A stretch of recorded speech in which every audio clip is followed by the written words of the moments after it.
அன்பு உறவுகளுக்கு வணக்கம். முடி திருத்தும் கடையில் ஒரு சுவாரஸ்யமான ஒரு நிகழ்ச்சி ஒன்று நடந்ததாம். அந்த முடி திருத்தும் கடைக்கு ஒரு சிறுவன் வருகிறான்.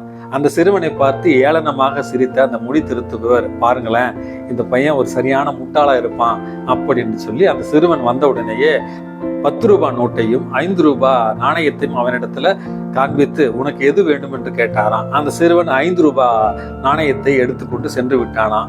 இதை பார்த்து அந்த முடி திருத்துபவர் சொன்னாராம், எவ்வளவு முட்டாள் பாருங்க, 10 ரூபாய் நோட்டை காமிக்கிறேன், 5 ரூபாய் நாணயத்தை காமிக்கிறேன், 5 ரூபாய் எடுத்துட்டு போறான் பாருங்க, அவன் சரியான முட்டாள் அப்படின்னு சொன்னாராம்.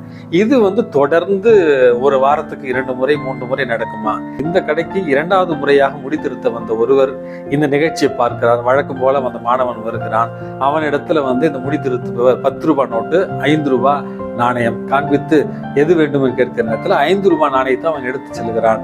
இதை பார்த்து அந்த முடி திருத்தும் கடைக்கு வந்த வாடிக்கையாளர் ஒருவர் அந்த சிறுவனுக்கு பின்னாலேயே சென்று, தம்பி, உன்னை அவர் முட்டாள் முட்டாள் சொல்லி சிரிக்கிறாரு, 10 ரூபாய் தானே பெருசு, நீ எதுக்கு 5 ரூபாய் நாணயத்தை எடுத்துக்கிட்டு போற, ஏன் 10 ரூபாவை நீ எடுத்துக்க வேண்டியதானே அப்படின்னு அந்த சிறுவனிடத்துல கேட்டாராம்.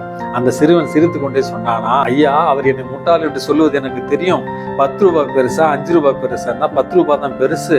ஆனா நான் என்னைக்கு அறிவாளின்னு என்னை நிரூபிக்கிற வகையில அந்த 10 ரூபாயை எடுக்கிறனோ அன்னையிலிருந்து அவர் இந்த போட்டியை வைப்பதை நிறுத்தி விடுவார், எனக்கு காசு கிடைக்காம போவோம். அதனாலதான் 5 ரூபாய் பெருசுன்னு ஒரு வாரத்துல நான் 25 ரூபாய் சம்பாதிச்சிடுறேன் அவர்கிட்ட. நான் முட்டாளா அவர் முட்டாளான்னு நீங்களே முடிவு பண்ணீங்க அப்படின்னு சொன்னாலாம். அன்பு மிக்கவர்களே, நாம் மற்றவர்களை ஏமாற்றுவதாக நினைத்து கொண்டு நம்மையே தான் ஏமாற்றி கொண்டு இருக்கிறோம். தீர்ப்பிடாத ஒரு வாழ்க்கைக்கு முயற்சி செய்வோம். இந்த நாள் உங்களுக்கு இனிய நாளாகட்டும். வணக்கம்.